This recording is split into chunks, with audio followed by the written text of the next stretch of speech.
Today, right now, you have more power at your fingertips than entire generations that came before you.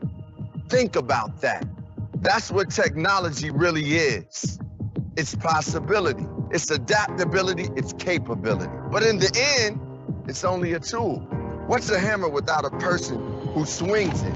It's not about what technology can do, it's about what you can do with it. You're the voice, and it's the microphone. When you're the artist, it's the paintbrush. We are living in the future we always dreamed of. We have mixed reality that changes how we see the world, and AI empowering us to change the world we see. You have more power at your fingertips than entire generations that came before you. So here's the question: what will you do with it? Hey everyone, and welcome to our inaugural episode of Success Factory Federal Edition. I'm Abby Quinn, Customer Success Manager, here to help you achieve more. I want to take a quick second just to talk about where I am. This is the Microsoft Technology Center here in Reston. And for those of you who are located in the DMV area, this is a great resource that you can use within your own organization. The MTC hosts demos, workshops, and customer immersion experiences that will help you understand the many nuances of our technologies. The MTC offers one-to-many events that will also allow you to meet and hear from other federal customers like yourself. Technology here is new and fascinating, and the architects here can really help you tell a story that will get your organization fired up for change. Speaking of change, that's what today is all about, specifically the people side of change and what you can do as leaders in your organization to effectively manage change, mitigate resistance to change, and increase your returns through champions and sponsorship. Today we will hear from Ryan Voelkli, a customer success manager working out of California. He will provide us with a brief crash course in change management using proven technologies from ProSci, a Microsoft trusted organization dedicated to the people and the science side of change. After hearing from Ryan, I will introduce our new segment, 2 Minutes with Teams. As Teams is now available in the government space, I will take 2 minutes out of every month's episode to showcase our new hub for communication and collaboration. So for today, I'm going to ask you to rethink the way that you've always seen change. As we've learned through research, change happens one person at a time, and it is often the stories people tell and the feelings that they share that create effective organizational change. We call this invisible organizational culture. You may think that it's strategy, vision, and values, but the people side of change is what changes the game. The barriers to change are vast and must be thought out. 33% of resistance in a change effort can be attributed to management behaviors misaligning to the change. And 39% of barriers come from employees being resistant to change themselves. So how can change management change those numbers? As you can see on this slide, using change management practices can lead to 96% project attainment. The data speaks for itself. The methodologies, however, do take some time and energy to understand. So without further ado, let's hear from Ryan Voelkli to gain a better understanding of ProSci's change management principles. Over to you, Ryan. Thanks, Abby. As Abby mentioned, my name is Ryan, and I'm a customer success manager for Modern Workplace based here in California in San Francisco. And I'm excited to talk to you today about ProSci and leveraging change management within your organization.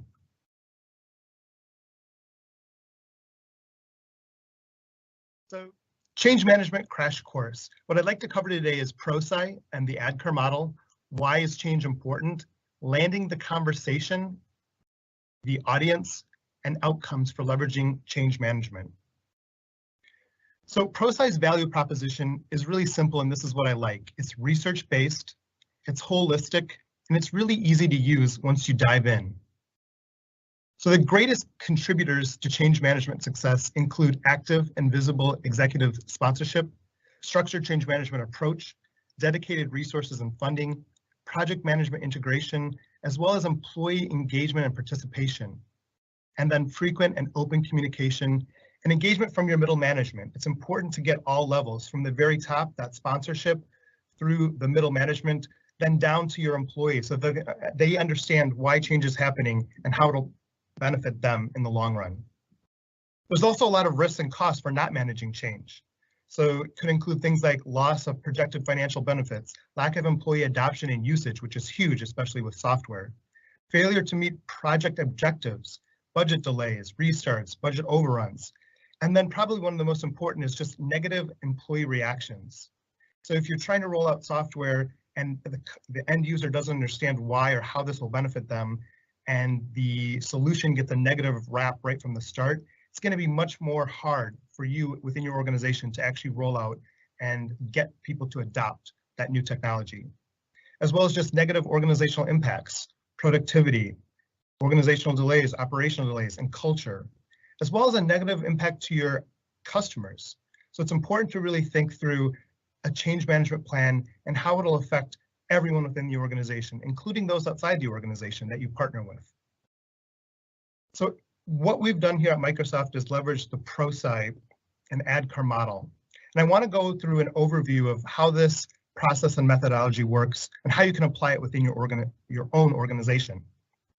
So here on this side, I have the change management triangle. And so what I like about this is that it highlights the 3 pillars to change management. You have leadership and sponsorship at the top, you have change management, and then separately from change management, you have project management. And they all need to work together in order for this, or for you, to have a successful change management campaign. So when you're connecting your change management to business results, I always think it's important for our customers to think through these questions. In fact, I usually have my customers actually answer these questions so we can be very specific and crisp on what we're trying to do. So for example, what's the project name? What are you trying to do? The purpose, why are you changing? Is it to allow people to collaborate better? Is it to improve processes? Is it to get projects done faster? It could be multiple different things, but it's important to understand the purpose of this change. What are the particulars? What are you changing? Are you changing the way people are working? Are you changing the way people are meeting? Are you changing the way people are collaborating? It's important to understand what you're trying to change as well. And then finally, the people. This is probably one of the most important pieces to this. Who will be changing? Is it the entire organization? Are you rolling this change out for a department? Be very specific about who will be affected through the change that you're trying to push out in the organization. Now I want to take a look at the big picture. So this is a very busy slide, but if you start on the left-hand side, you can see define your change management strategy, prepare your change management team. What are they going to need to do? Who are they going to need to work with? And who are the sponsors? Who's going to develop that sponsorship model across the organization? Then you can look at the change management plans and deliverables. So you need a solid communication plan, a sponsorship roadmap. This is really important because a lot of times what I've seen done is you have a sponsor at the beginning of this change or a change that you're trying to roll out, but they don't follow through. It's important that your sponsor is there throughout the entire process of this change, including at the end to wrap it up and make sure that the buy-in and reinforcement is there. A coaching plan is also very important. How are you going to coach those middle managers to make sure that they get this message to the people that report to them, and so that it's successful?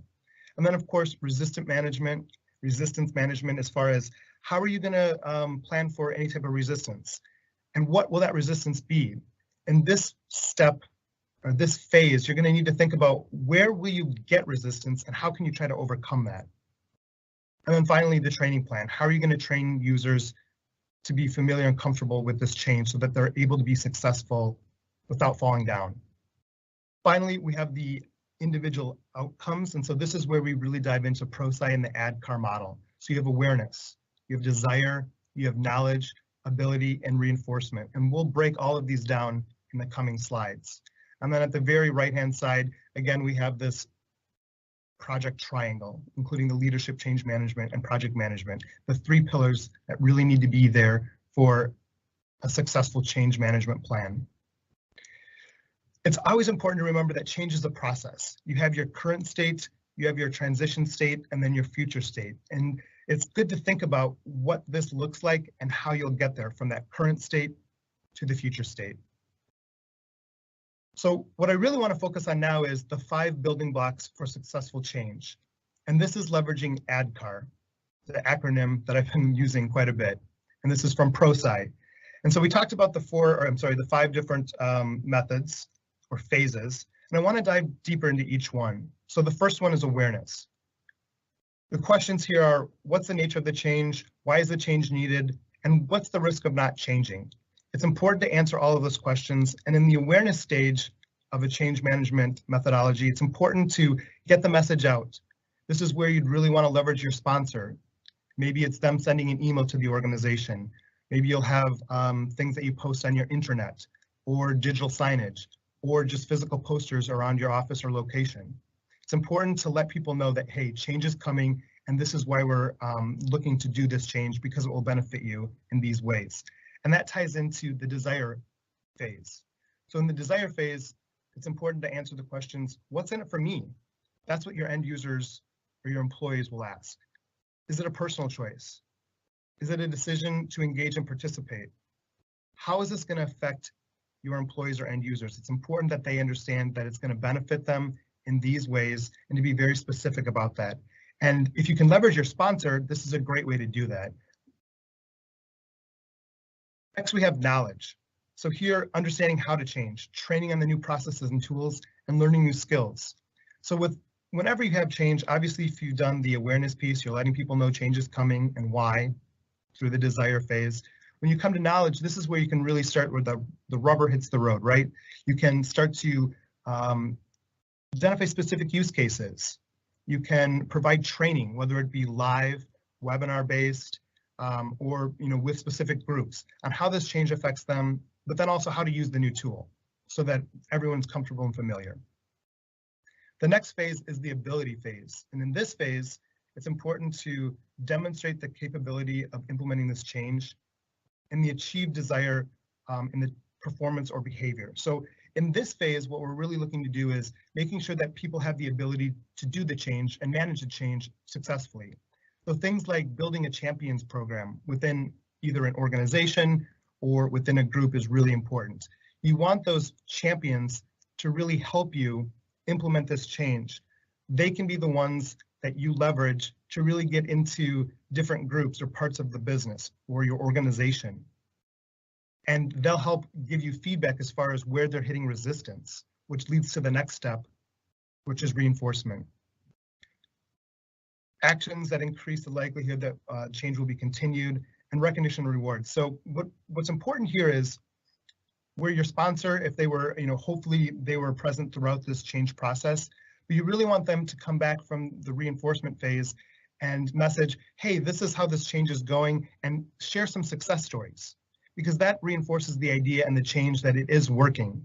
This is where you can also leverage your champions and include recognition and rewards for those people who were early adopters, who've helped you manage this change back to the business and within their own groups. So now that we went through the 5 stages of ADKAR, it's important to also understand that not everyone changes at the same pace. Change is hard, we all know that. But I like this slide because what it does is it shows person A versus person H. They'll be at different phases at different times. So somebody may spend more time in the awareness versus somebody else. And everyone moves a little bit differently. So it's important to understand that your phases of ADKAR, or your stages, I should say, can actually overlap a little bit, and they will with people within your organization that are going through this change. And that's okay, and that is expected. This slide really incorporates everything together. So you have awareness, you have your desire, you have your knowledge, the ability. From the ability, that's where you're really leaning on that leadership and your sponsorship, making sure that your project management and your change management pillars are working together to make sure that when you move to that reinforcement stage, people know, they understand how this change will benefit them, and then you can reinforce that through those success stories and your champions network that you built. Timelines are really important, and this is a busy slide. What I really like about this one is at the very top, I like to start with my customers, what's your go live date? So if you're rolling out, say, for an example, Microsoft Teams, what is the go live date that they want to hit? Put that on a timeline and then work back from there. There's a lot of different things, and what you can do when you're working back is leverage the ADKAR model. So when are you going to start the awareness campaign, the desire campaign, knowledge and training, that ability phase with your champions? And then you can lead up to the actual go live date. This is a great way to put it in what I usually suggest, or what I do with my customers. We actually go into a conference room, close the door, and just get on a whiteboard and actually map this out. This is really helpful because then it really puts a timeline together that you can partner with the different people within your organization to make sure that there's buy-in and that it's very clear what your goals are in the different stages. Here's another slide that really points to like the planning for results. Again, you have the principles for ADKAR, awareness, desire, knowledge, ability, and reinforcement, and you have your communications plan, your sponsorship roadmap, your coaching. They overlap a little bit, and that's okay. Again, people change at different paces, and so it's okay that your different phases of your change management methodology overlap a little bit. That way it'll catch people who maybe aren't moving as fast, but then also for those people who are moving quicker with the change that you are trying to implement. So I want to provide an example of some of the customers that I've worked with. One of my customers, Flex, I partnered with them very early on in my stages when I was introduced to the account, and I talked about change management, ProSci, and the ADKAR model. And what they did was they actually built out a timeline similar to the one that I presented just a few slides ago, and they laid it out for what worked for them. So you can see for awareness, they wanted their local IT teams, because this is a global company, to really focus on putting out messaging on what's changing and why, including onboarding on-site activations. So really working closely with each team on-site to make sure that the new tool that they were rolling out, Microsoft Teams, was available and could be used by everyone. For the desire, what they did, and I actually really like this idea, was they did an onboarding contest within Teams. So they asked their users to go in and do something within the tool that then they would track, and they entered them into a raffle. So they got them, you know, this is kind of behavior like dangling a carrot in front of somebody, right? They got them to go in the tool, they made it fun, and they got people to use the tool, but then they also were entered into a drawing to win something. For knowledge, what they did was they did training. They rolled out training, both live and webinar versions, across their different locations globally. For the ability stage, they leveraged their champions. So what they did is they actually looked at the metrics that they had available through their admin center in the Microsoft admin console, and they could see who their early adopters were for Teams. And they went back to those people and asked them, hey, it looks like you're an early adopter. You've been using the tool successfully. Can we partner with you as a champion? And will you be a part of this exclusive team and get, you know, attention and recognition for the work that you're doing? And most of the time, if you do that and you message it correctly, people are more than happy to join you. And then they will help you with the change through your organization, because there's no way one team can meet with all the employees of an, you know, whether a group or an organization. It's really important to leverage those champions. And then for the reinforcement stage, what Flex did was they created success stories. So they leveraged those champions that they identified during the ability stage using the metrics they had available to them. And they started to put together success stories based on use cases for different lines of business throughout the organization. And then they published those and shared them across teams so that people could see how to leverage this tool, how it was impactful, how it was beneficial to them and to employees across the organization. Here's another timeline from Flex. This was a wave that they did. So they actually, now you can see, set specific dates. And they went after specific lines of business, which one was for them, the GBS engagement, their global business solutions. They included global business solutions leaders, so that's their sponsors. They had their on-site activations. What they did was they actually had a booth at different locations, which I've done for a number of my customers. But you can partner with your customer success manager here at Microsoft, and they can help, we like to call Excite Days or Buzz Days, where we actually go on site with our customers and actually have a booth where we can start to talk to end users and spread the word that, you know, whatever solution you're trying to implement, whatever change you're trying to implement, that people can come up and ask questions and get excited about it instead of fearing it or, you know, dreading that change. Then they had their onboarding contest and followed up with training. So this is just a snapshot of part of the ADKAR model that they leveraged with specific dates. Here's another example. Nike is another customer that I manage. And what they did is we went into a room similar to what I was talking about earlier with a timeline. We went on a whiteboard, we mapped out when they wanted to go live, and then we backed up from there with the awareness, the awareness, desire, knowledge, ability, and then reinforcement, and made sure that we leveraged the change management methodology through ADKAR and put it up on the board so that we had a timeline. Obviously, you can see I took a picture of this and then we put this into PowerPoints and shared dates with not only their leadership team, but also resources at Microsoft so that we could help this customer through their change management and through the implementation of new software.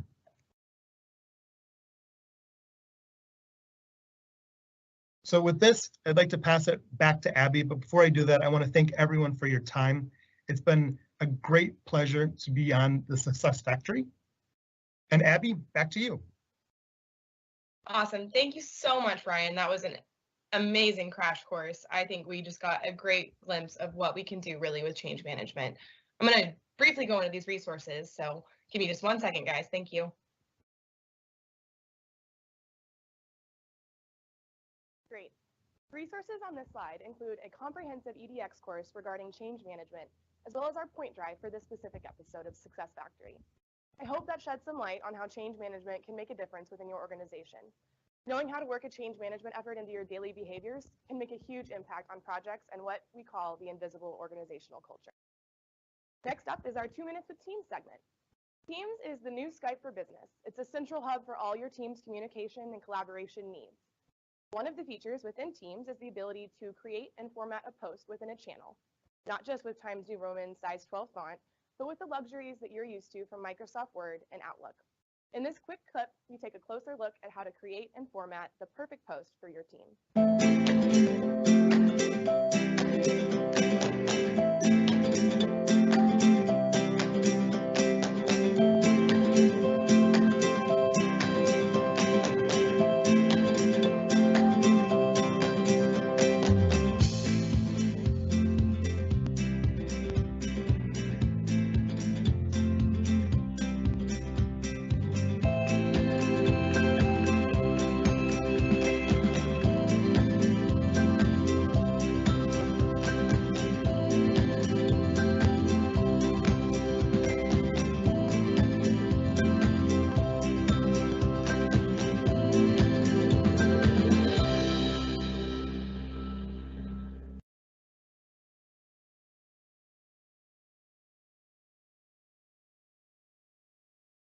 Teams is such a new and innovative way to collaborate with your coworkers. We are dedicating next month's episode exclusively to the usage of Teams. I will be here to show you some tips and tricks, as well as one of our customers. We'll have an interview with them. Thank you so much for your time today, everyone, and join us next time on Success Factory Federal Edition.